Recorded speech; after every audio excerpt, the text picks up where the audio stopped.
It all started on a chilly Tuesday morning, the kind of day where the sky was painted gray and the air carried that sharp bite of winter. John, a man in his mid-40s with salt and pepper hair and glasses perched on his nose, stood at Gate 23 at JFK Airport. He wasn't anyone special, just an average guy heading to Los Angeles for work. His suitcase rolled behind him as he walked toward the boarding line, clutching his boarding pass tightly in one hand. John had been traveling like this for years. Business trips were part of his job as a consultant, so flights didn't faze him anymore. They were predictable, almost monotonous. Find your seat, buckle up, maybe catch some sleep, or open your laptop to get some emails out of the way. This flight was supposed to be no different. He wore his usual travel uniform, jeans, a plain sweater, and sneakers. Nothing flashy, nothing attention-grabbing. Just another face in the crowd. When it was finally his turn to board, John nodded politely at the gate agent who scanned his ticket. "Enjoy your flight," she said with a smile, handing it back to him. He returned the gesture with a small nod before making his way down the jet bridge. Inside the plane, the familiar hum of pre-flight activity filled the air. Flight attendants moved up and down the aisles, checking overhead bins and helping passengers stow their bags. The scent of fresh coffee wafted through the cabin, mingling with the faint metallic tang of airplane air. John found his assigned seat near the middle of the plane, an aisle seat, which he preferred because it gave him easy access to stretch his legs during long hauls. He slid into the narrow space, placing his backpack under the seat in front of him. Pulling out his laptop, he fired it up, ready to dive into some pending work. Around him, other passengers settled into their seats, chatting quietly or scrolling through their phones. Everything felt normal. But then, about 20 minutes after takeoff, something strange happened. A young flight attendant approached John. She looked nervous, her hands clasped together in front of her apron. "Excuse me, sir," she began, her voice soft but firm. "Could you please come with me to the front of the aircraft? We need to speak with you." John blinked, caught off guard. "Is everything okay?" he asked, glancing around. Other passengers nearby turned their heads slightly, curious about what was happening. Yes, everything's fine," the attendant replied quickly, though her tone suggested otherwise. "Just follow me, please." Confused but not wanting to cause a scene, John closed his laptop and unbuckled his seatbelt. He followed her down the narrow aisle, feeling the weight of eyes watching him. As they reached the galley area near the cockpit, two burly security officers appeared seemingly out of nowhere. Their presence immediately made things feel more serious. "Sir, we're going to have to ask you to deplane," one of them said matter-of-factly. There was no hint of apology in his voice. John stared at them, stunned. "What? Why? I haven't done anything wrong. We can't discuss the details here," the officer continued, gesturing toward the exit. "Please gather your belongings and step off the aircraft." At this point, panic began creeping in. What could possibly justify kicking someone off a flight without explanation? Was it a mistake? Had there been some mix-up with his ticket? Or worse, had someone accused him of something he hadn't done? With no choice but to comply, John grabbed his backpack and allowed himself to be escorted off the plane. As he stepped onto the tarmac, the cold wind hit him like a slap. Behind him, the plane doors closed, and within moments, the aircraft began taxiing away, leaving him standing alone on the ground. For several minutes, John just stood there, watching the plane disappear into the distance. Anger bubbled inside him, mixed with confusion and humiliation. He had done absolutely nothing to warrant being treated like a criminal. Yet here he was, stranded, with no answers, and zero idea why his day had taken such a bizarre turn. Little did John know, this was only the beginning of a story that would spiral far beyond anything he could have imagined. Because while the airline thought they were removing an ordinary passenger, they had unknowably crossed paths with someone whose past held secrets far greater than anyone aboard that plane could guess. John stood there on the tarmac, his breath visible in the cold air. The plane he was supposed to be on had already disappeared into the distance, leaving him alone with a mix of emotions swirling inside. Anger, confusion, and a growing sense of injustice. He tightened his grip on his backpack straps, trying to steady himself. What just happened? Why was he singled out like that? After a few moments of staring at the empty runway, John realized he couldn't stay out here forever. He turned around and walked back toward the terminal, his mind racing. This wasn't just some minor inconvenience, it felt personal. He hadn't caused any trouble, hadn't said anything rude, hadn't even raised his voice. All he'd done was sit quietly in his seat, minding his own business. So why? When he reached the gate area, the same agent who had handed him his boarding pass earlier looked up from her desk. Her expression shifted when she saw him. She knew exactly what had happened, but instead of offering an explanation, she avoided eye contact. "Can I help you?" she asked hesitantly, barely looking at him. "Yes," John replied firmly. "I want to know why I was kicked off my flight." The agent glanced around nervously before replying. "Sir, I'm sorry, but we don't have all the details. The crew made the decision based on concerns." "Concerns?" John repeated, raising his voice slightly. A couple of nearby passengers turned their heads, curious about the commotion. "What kind of concerns? Did someone accuse me of something?" The agent didn't answer directly. Instead, she handed him a piece of paper with a customer service number printed on it. "You'll need to speak with corporate for more information," she said quickly, clearly uncomfortable. John took the paper but didn't leave. He pressed further. "Look, I didn't do anything wrong. You can't just throw people off planes without giving them a reason. That's not how this works." "I understand your frustration," the agent said, though her tone suggested otherwise. "But these decisions are made for safety reasons. If you feel this is unfair, please call the number."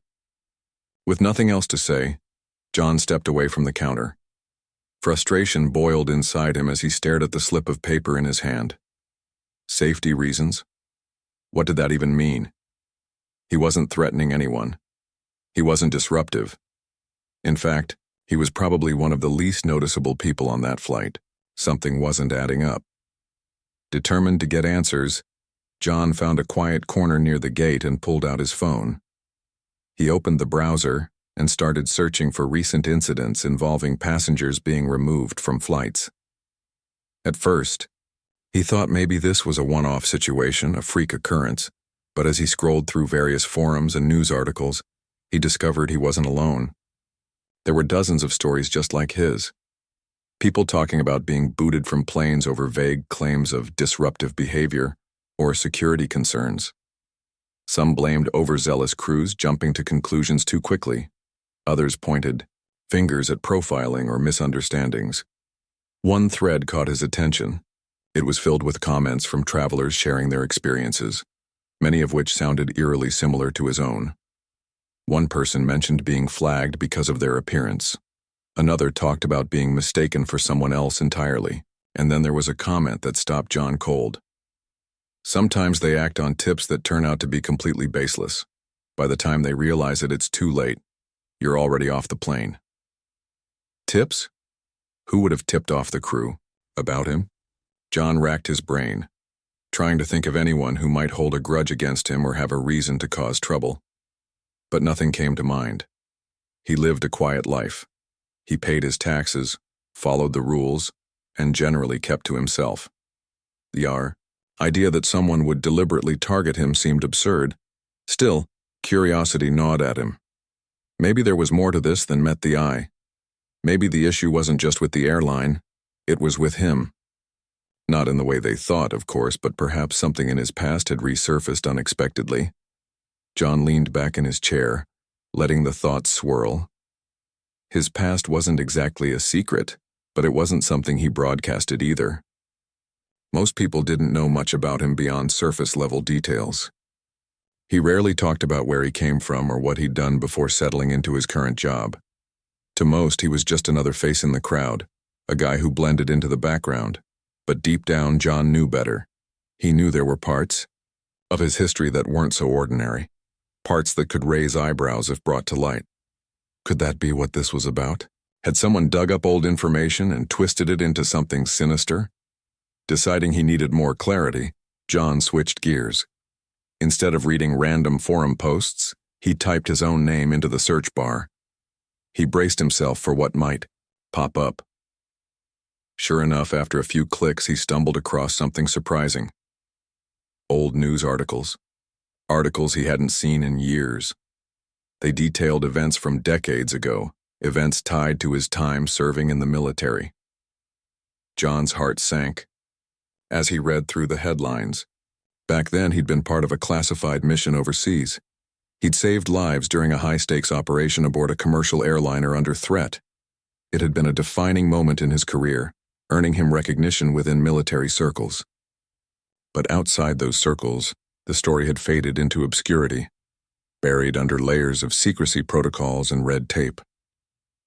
As he scrolled through the articles, a chilling realization hit him. Someone must have connected the dots, or misconnected them. Perhaps the crew had received faulty intel linking him to something dangerous. Or maybe someone recognized his name and panicked without verifying the facts.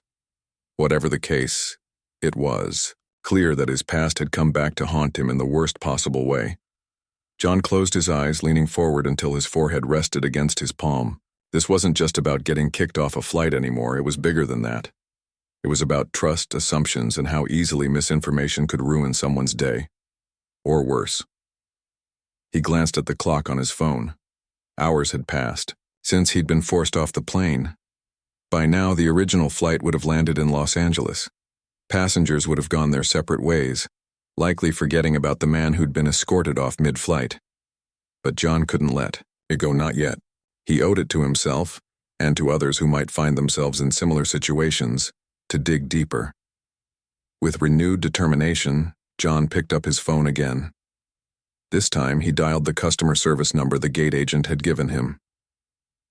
After several rings, a representative answered. "Thank you for calling," came the cheerful automated voice. "How may I assist you today?" "This is John," he began, his tone firm but calm. "I was removed from Flight 427 earlier today without explanation. I need to know why." There was a pause on the other end. Then, "Let me pull up your file, sir. Please hold." While waiting, John tapped his fingers impatiently against his leg. He didn't expect instant answers, but he hoped this call would lead him closer to the truth. Little did he know, his journey was far from over. Unbeknownst to him, the wheels of fate were already turning, setting the stage for revelations that would change everything, for both him and the people involved in his ordeal. The customer service representative finally came back on the line after what felt like an eternity. "Sir, I see your case here," she said, her voice calm but distant, as if reading from a script. "It appears there was a concern raised by the flight crew regarding potential disruptive behavior." John clenched his jaw, frustration bubbling inside him. "What kind of disruptive behavior? I didn't do anything wrong. Can you tell me who raised this so-called concern?" "I'm sorry, sir, but we can't disclose specific details about internal reports," the representative replied smoothly. "However, rest assured that our team takes all safety matters seriously." "Seriously?" John shot back, his voice rising slightly. "You kicked me off a flight without giving me a reason, and now you won't even explain why. How is that serious? That's just lazy." There was another pause on the other end of the line. The representative cleared her throat before continuing. "I understand how upsetting this must be, sir. If you'd like, I can escalate your complaint to our corporate office for further review. Someone will reach out to you within 48 hours. 48 hours. John sighed heavily, pinching the bridge of his nose. He knew pushing harder wouldn't get him anywhere right now. These people were trained to deflect, to avoid admitting fault, until absolutely necessary. For now, he had no choice but to wait. But waiting didn't mean doing nothing. After hanging up, John sat back in his chair, staring at the wall in front of him. His mind raced with questions. Who could have flagged? Him? Was it someone on the plane? A passenger? One of the crew members? Or maybe it wasn't personal at all, just some glitch in the system or a misunderstanding based on outdated information. Whatever it was, it gnawed at him. It wasn't just about the inconvenience anymore. It was about being treated like a criminal when he hadn't done a single thing to deserve it. Determined to dig deeper, John turned his attention back to his phone. He opened a search engine and typed in keywords related to recent airline incidents involving military personnel. He figured if his past had somehow played a role in this mess, there might be similar cases online. Sure enough, he found articles discussing situations where veterans or former service members were mistakenly targeted due to vague security protocols. Some involved passengers being detained at airports, others talked about flights diverting mid-air because of unsubstantiated threats. Each story left him more unsettled than the last. One particular article caught his eye. It detailed how a retired pilot had been removed from a flight after someone recognized his name and falsely reported him as a threat. The man had spent years defending his country only to be humiliated publicly because of a clerical error. Reading that hit close to home for John. Could something like that have happened to him? Had someone seen his name or heard whispers of his background and jumped to the wrong conclusion? As he scrolled through comments under the article, one stood out. This isn't just about one person. It's about how quick everyone is to judge without knowing the full story. That sentence stuck with John. It summed up exactly how he felt, judged, dismissed, and ultimately powerless against forces beyond his control. He realized then that this wasn't just his fight anymore. If he wanted answers, he needed to make noise. Enough noise to force the airline to take responsibility, not just for him, but for anyone else who might fall victim to the same flawed process. With that thought in mind, John decided to take action. First, he drafted a detailed email to the airline's corporate office attaching screenshots of the old news articles about his military service. He explained his situation clearly, emphasizing that while he understood the importance of safety measures, they couldn't justify treating innocent people like suspects. He ended the email by requesting a formal apology and an investigation into how such errors occurred. Next, John turned to social media. He created a new account specifically for this purpose, using a pseudonym to protect his privacy. Under the handle Wrongfully Grounded, he posted a thread detailing his experience. He kept it concise but powerful, outlining the events step by step and including photos of himself standing alone on the tarmac after being removed from the flight. Within minutes, the post gained traction. People began commenting, sharing their own stories of unfair treatment by airlines. Others expressed outrage, on his behalf calling for accountability and transparency. By the time night fell, John's thread had gone viral. Thousands of likes, hundreds of shares, and countless messages poured in from strangers offering support. Some praised his courage for speaking out, while others shared advice on navigating the complaints process. One commenter suggested reaching out to aviation advocacy groups, which specialize in helping passengers resolve disputes with airlines. Another recommended contacting local news outlets, figuring public pressure might speed things along.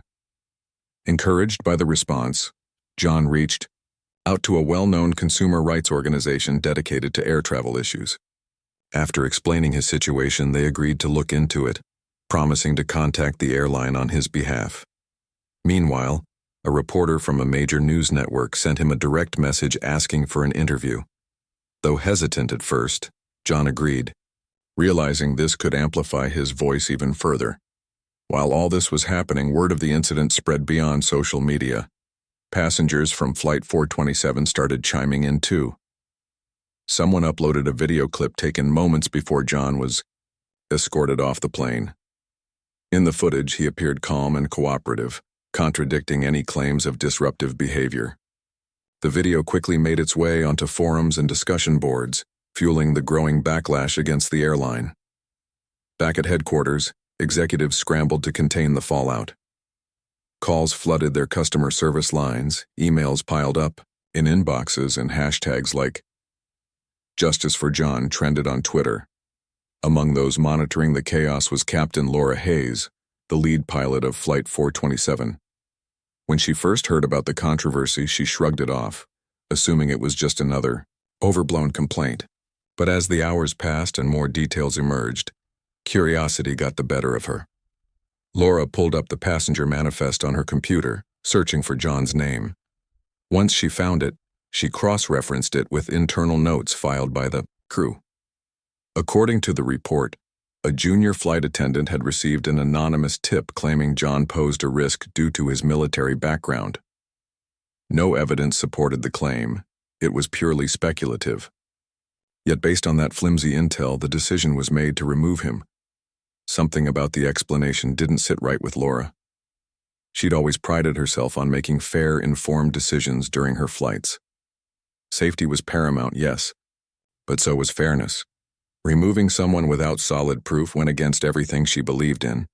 Still, she told herself, hindsight is 20/20. Maybe the crew genuinely thought they were acting in the best interest of everyone on board. But then, late that evening, a colleague forwarded her a link to John's viral thread. As she read through the post, her stomach sank. Here was a man who hadn't just been inconvenienced, he'd been humiliated. And worse, it seemed entirely preventable. What struck her most, though, was the mention of his military service. Laura clicked on the attached article, skimming through the headlines. By the time she finished reading, guilt weighed heavily on her shoulders. She remembered hearing rumors among the crew earlier that day about a suspicious passenger. At the time, she hadn't paid much attention, trusting her team to handle it appropriately. Now she wished she'd asked more questions, wished she'd demanded proof before letting them act so rashly. Because sitting there, staring at the screen, Laura realized something crucial. This wasn't just a mistake. It was a failure of judgment, communication, and leadership, and she knew she couldn't let it stand. Captain Laura Hayes sat in her small office at the airline's headquarters, staring blankly at the computer screen. The room was quiet except for the faint hum of the air conditioning and the occasional buzz of her phone vibrating on the desk. She had spent hours poring over reports, passenger manifests, and internal communications related to Flight 427. Each new detail she uncovered made her feel worse. It wasn't just guilt eating away at her, it was shame. Shame that she hadn't questioned the decision to remove John when it happened. Shame that she'd let an anonymous tip dictate how they handled a situation without verifying the facts. And shame that her leadership, or lack thereof, had contributed to ruining someone's day, someone who clearly didn't deserve it. Laura leaned back in her chair, rubbing her temples as if trying to massage away the tension building inside her. Her mind kept circling back to the article about John's military service. The more she thought about it, the angrier she became. Not at him, but at herself and the system that allowed this to happen. How could anyone look at his record and see anything other than heroism? He'd risked his life to save others during one of the most terrifying situations imaginable.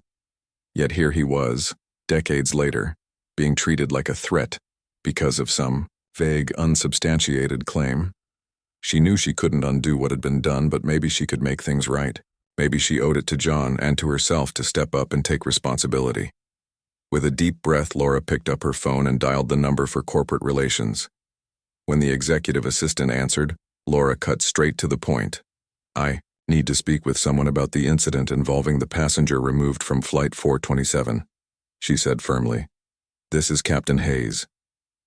There was a brief pause before the assistant replied, Of course, Captain. Let me connect you with our senior vice president. A few seconds later, a man's voice came on the line. Captain Hayes, thank you for reaching out. I assume this is about the recent situation? Yes, Laura said, her tone clipped, but professional. I want to understand exactly what led to the decision to remove the passenger. From what I've seen, there's no evidence supporting the claims made against him. In fact, quite the opposite. He appears to be someone we should admire, not accuse. The vice president sighed audibly. We're aware of the public reaction, Captain. Believe me, we're taking this seriously. Our team has already begun reviewing the circumstances surrounding the removal. That's not good enough, Laura interrupted, surprising even herself with her boldness. Public reaction aside, we failed this man. We failed him as an airline, and we failed him as human beings. If we don't address this properly, we risk losing not only his trust, but the trust of every single person who flies with us. Her words hung in the air for a moment. The vice president cleared his throat. What do you suggest then? Laura hesitated briefly, gathering her thoughts. First, we need to issue a formal apology. Not just a generic statement, but something personal. Second, we need to reach out to him directly.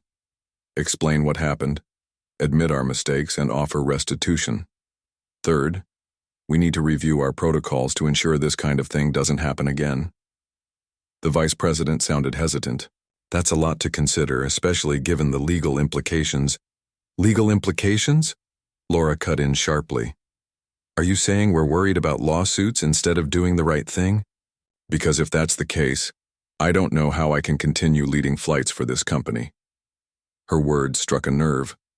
After a long pause, the vice president finally spoke. You're right, Captain. We'll handle this appropriately. Thank you for bringing this to our attention. Hanging up the phone, Laura felt a mix of relief and anxiety. Relief that she'd spoken her mind, but anxiety about what came next. Admitting fault wasn't easy, especially for a large corporation, but she hoped her intervention would push them in the right direction. Meanwhile, John was sitting in his hotel room in New York, scrolling through his phone. His social media post had blown up overnight, drawing thousands of comments and shares. Reporters were calling nonstop, asking for interviews. Consumer advocacy groups were offering their support. Even strangers were reaching out, sharing messages of solidarity and encouragement. It was overwhelming, but also empowering. For years, John had preferred staying out of the spotlight. He liked blending into the background, keeping his head down and avoiding drama. But this time was different. This wasn't just about him anymore. It was about standing up for fairness and accountability. If telling his story could prevent others from going through the same ordeal, then it was worth it. His phone buzzed again, pulling him out of his thoughts. It was a text from the consumer rights organization he'd contacted earlier. They told him the airline had reached out, expressing interest in resolving the matter privately. John frowned. Private resolution sounded nice in theory, but he knew better than to trust empty promises. He replied, asking for specifics before agreeing to anything. As the day wore on, another message popped up, this time from an unknown number. Curious, John opened it. The text read, Mr. Reed, this is Captain Hayes from Flight 427. I owe you an apology. John stared at the screen, unsure how to respond. Part of him wanted to ignore the message entirely. After all, why should he care what the pilot had to say? But another part of him, the part that still believed in second chances, decided to hear her out. He typed back, Go ahead. Minutes later, his phone rang. Taking a deep breath, John answered. Hello? Mr. Reed, thank you for picking up, a woman's voice said on the other end. I'm Captain Hayes. First, let me say how sorry I am for what happened on my flight. None of this should have gone down the way it did. John listened silently, unsure whether to believe her sincerity. Why are you calling me now? He asked bluntly. After everything that's happened, why does it matter? Laura hesitated before responding. Because I messed up. I trusted the wrong information and didn't ask enough questions. I let assumptions guide my actions instead of facts. And because of that, you were treated unfairly. That's on me. Her honesty caught John off guard. For a moment, he considered hanging up. But something in her voice, a genuine note of regret, made him stay on the line. What do you want from me? He asked cautiously. I want to make this right, Laura replied. Not just for you, but for everyone involved. I've spoken to the airline's executives and they're preparing a formal apology. But I wanted to reach out personally first, to let you know that I see you. I see what happened to you. And I'm truly sorry. John exhaled slowly, processing her words. Apologies are nice, he said after a pause. But they don't change what happened. You kicked me off a flight without cause. Do you know how that feels? To be singled out like that in front of everyone for no reason? I can't imagine, Laura admitted quietly. And I won't pretend to understand. All I can do is acknowledge that we got it wrong and promise to do better moving forward. John fell silent again, weighing his options. On one hand, he could dismiss her apology and continue fighting publicly. On the other hand, he could give her, and the airline, a chance to prove they meant what they said. Either way, he knew This wasn't the end of the road. This was just the beginning of holding them accountable. Finally, he spoke. Okay, show me you mean it. Prove that you're willing to learn from this mistake. I will, Laura promised, whatever it takes. When the call ended, John set his phone down on the nightstand, feeling a strange mix of emotions. Anger still burned inside him, but so did a flicker of hope. Hope that maybe, just maybe, this could lead to something bigger, something meaningful, something that would remind everyone involved, including himself, that humanity mattered more than assumptions, and that redemption was always possible if people were willing to fight for it. The days following that phone call between John and Captain Laura Hayes marked a turning point, not just for them, but for the entire airline. Word spread quickly among the crew members and staff about the conversation. Some were skeptical, wondering if apologizing so openly would backfire. Others admired Laura's courage, seeing it as a rare moment of accountability in an industry often criticized for prioritizing profits over people. For John, life didn't immediately return to normal. He was still stuck in New York, his original plans derailed by the incident. But he found himself thinking less about revenge or punishment, and more about how this situation could spark change. Every email from supporters, every message from strangers sharing their own stories of unfair treatment, reinforced his belief that this wasn't just about him. It was bigger than one man being removed from a flight. It was about trust, how easily it could be broken, and how hard it was to rebuild. Laura, meanwhile, threw herself into making things right. She worked closely with the airline's corporate team to draft a public apology that went beyond the usual corporate jargon. Instead of vague statements like, "We regret any inconvenience caused," the letter acknowledged the specific mistakes made during Flight 427. It admitted that removing John without proper cause was unacceptable and promised to review internal protocols to prevent similar incidents in the future. But Laura knew words alone wouldn't be enough. Action spoke louder, and she wanted to show, not tell, that the airline was serious about learning from its errors. So she proposed something bold, inviting John to join her on a future flight as a guest speaker, not as a passenger quietly, sitting in the back, but as someone who could share his story with both the crew and passengers. Her idea was met with resistance at first. Executives worried it might open the door to criticism or further scrutiny. But Laura stood firm. This isn't just about fixing what happened to him, she argued during a tense meeting. It's about showing everyone, our employees, our customers, the world, that we value transparency and growth. If we don't face this head on, we'll lose far more than one customer. We'll lose credibility. Her persistence paid off. The airline agreed to extend the invitation, framing it not as a publicity stunt but as an opportunity for education and reflection. When John received the formal offer, he hesitated. Speaking publicly wasn't something he enjoyed. He'd always preferred staying out of the spotlight. But after reading the heartfelt apology and hearing Laura's sincerity again over the phone, he decided to accept. Deep down, he realized this was a chance to turn a negative experience into something positive, a platform to advocate for fairness and understanding. A few weeks later, John boarded another flight operated by the same airline. This time, however, the atmosphere was completely different.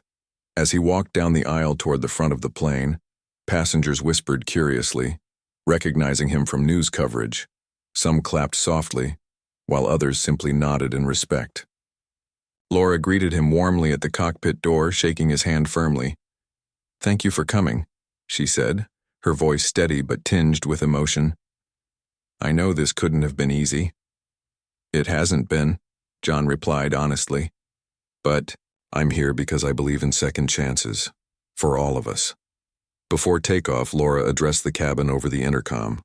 She introduced John briefly, explaining that he had been unfairly removed from a previous flight and that today's journey was part of the airline's effort to make amends. Then, she handed the microphone to him. Standing near the front of the plane, John felt a knot tighten in his stomach. Public speaking wasn't his strong suit, but as he looked around at the sea of faces watching him, he reminded himself why he was doing this. Taking a deep breath, he began. "I never expected to end up here," he started, his tone calm, but sincere. "When I was asked to leave my last flight, I felt angry, confused, and humiliated. I hadn't done anything wrong, yet I was treated like a threat. For days afterward, I couldn't stop thinking about how easily assumptions can ruin someone's day, or worse, their reputation." He paused, letting his words sink in.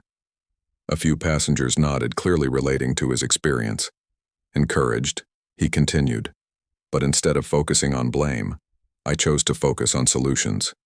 Because the truth is, mistakes happen. People misjudge situations. What matters most is how we respond when those mistakes come to light. Today I'm here because this airline, and especially Captain Hayes, chose to listen. They chose to learn. And they're taking steps to ensure this doesn't happen again." John then shifted gears, talking about his military service and the importance of verifying information before acting on assumptions. He emphasized the need for empathy and communication in high-pressure environments, whether aboard a plane or in everyday life. By the time he finished speaking, the cabin erupted in applause. Even the flight attendants wiped away tears, moved by his grace and resilience. As the plane soared through the sky, conversations buzzed throughout the cabin. Passengers shared their thoughts with one another, discussing how John's story resonated with their own experiences. Some vowed to speak up if they ever witnessed unfair treatment, while others expressed gratitude for the reminder to approach others with kindness and understanding. For Laura, the flight felt like redemption, not just for John, but for herself and her team.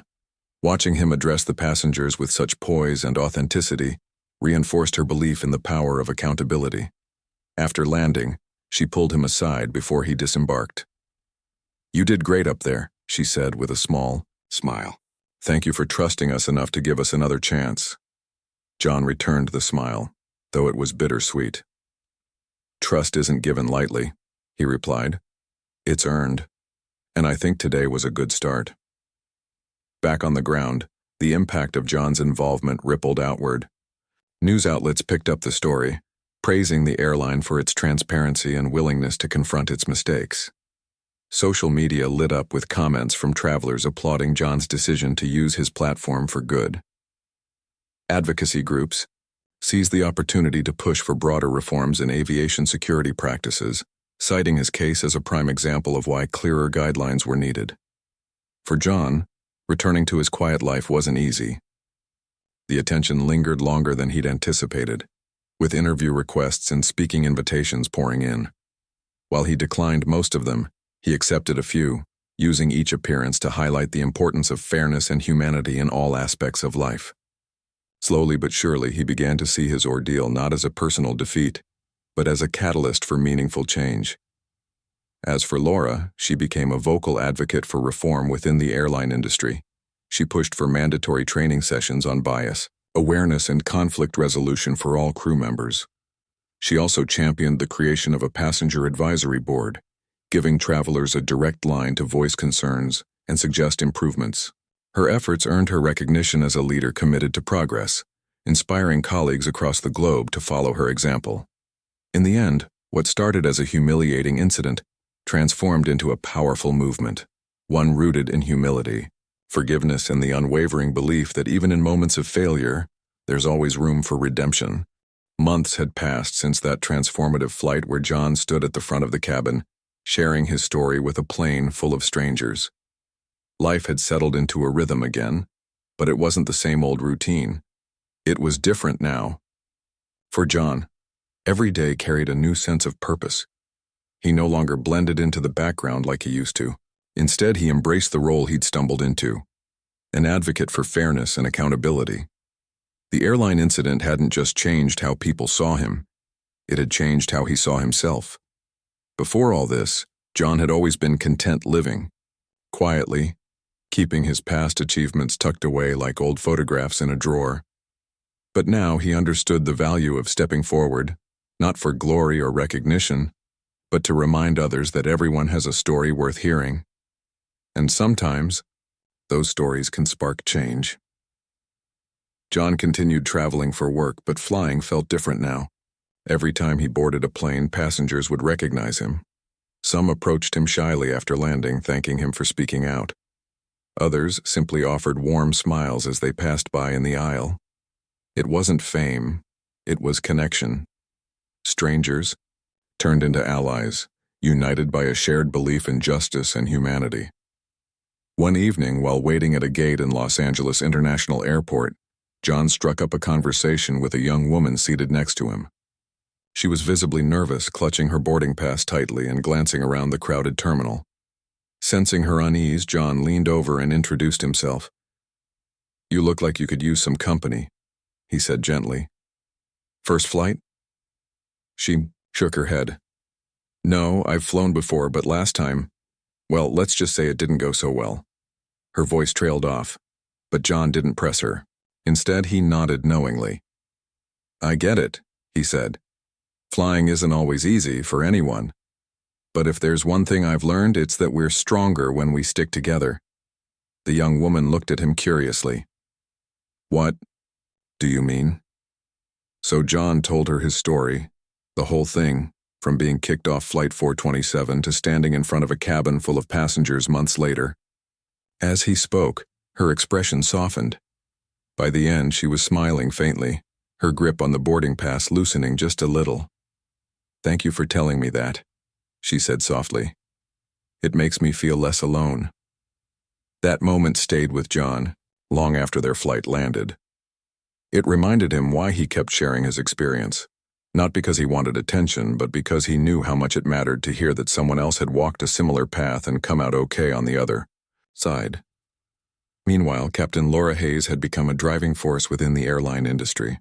Her efforts to reform internal policies gained traction beyond her own company, inspiring other airlines to adopt similar measures. Bias training sessions became standard across multiple carriers, and passenger advisory boards sprang up worldwide. These initiatives weren't perfect. They couldn't erase decades of systemic issues overnight, but they were a start. A step toward bridging the gap between companies and the people they served. Laura often thought about John during these changes. His courage had taught her something profound. Leadership wasn't about never making mistakes. It was about owning them, learning from them, and using them to build a better future. Whenever she faced resistance from executives or colleagues hesitant to embrace reform, she remembered his words. Trust isn't given lightly. It's earned. Those words pushed her to keep going, even when the road felt impossibly steep. In quieter moments, Laura reached out to John occasionally. They exchanged emails now and then, checking in on each other's progress. Though their lives remained separate, they shared a bond forged through adversity, a mutual understanding that they'd both played a part in creating something meaningful. For the airline itself, the ripple effects of John's story continued to spread. What began as a public relations nightmare evolved into a turning point for the company. Passengers noticed the difference. Crew members seemed more approachable, communication felt clearer, and overall interactions carried a tone of respect that hadn't always been present before. The airline's reputation slowly rebounded, not because of flashy marketing campaigns, but because of genuine effort. 1 year after the incident, the airline hosted a special event to celebrate the progress made and to honor John's contribution. Invitations went out to employees, advocacy groups, and media outlets. When John arrived at the venue, he was greeted with applause. Laura stood near the podium, beaming as she welcomed him on stage. "Today we're here to acknowledge not just what went wrong," Laura began, addressing the crowd, "but what came after. We're here to thank someone who turned a difficult moment into a powerful lesson for all of us." John stepped up to the microphone, feeling the familiar flutter of nerves in his chest. But as he scanned the room, meeting the eyes of pilots, flight attendants, executives, and advocates alike, he found his footing. "I never asked for this," he admitted, his voice steady, "but I'm grateful for it. Because if my story helps even one person feel seen, if it reminds someone that fairness matters, then it was worth it." His speech ended with a standing ovation, tears streaming down faces scattered throughout the audience. Afterward, people lined up to shake his hand, share hugs, and express gratitude. Among them was a young flight attendant who had been part of the crew on Flight 427. She hesitated before approaching him, clearly unsure of how to begin. "I just want to say, I'm sorry," she said, her voice trembling. "I didn't know who you were back then. If I had, maybe things would have been different." John placed a reassuring hand on her shoulder. "None of us knew," he replied kindly. "But we know now, and that's what counts." As the years rolled on, John's story became a symbol of resilience and redemption. Schools invited him to speak to students about overcoming challenges and standing up for what's right. Aviation conferences featured panels discussing lessons learned from his case. Even Hollywood took notice, adapting his journey into a documentary that highlighted the importance of empathy in high-stakes environments. Through it all, John remained humble. He never sought the limelight, but he also didn't shy away from it when it came knocking. Each opportunity to speak was another chance to remind people that fairness starts with listening, that assumptions can hurt, but understanding can heal, and Laura? She continued championing reforms, becoming a respected figure in the aviation world. Together, she and John proved that even in moments of failure, humanity has the power to rise above. Their collaboration sparked a movement, one built on trust, transparency, and the enduring spirit of redemption. When John finally sat down to reflect on everything that had happened, he realized something important. This journey hadn't just changed the airline or its passengers. It had changed him. He'd started as an ordinary man trying to live an ordinary life. But along the way, he discovered that ordinary people have extraordinary potential to inspire, to lead, and to make the world just a little bit brighter. And that, he decided, was a legacy worth leaving behind.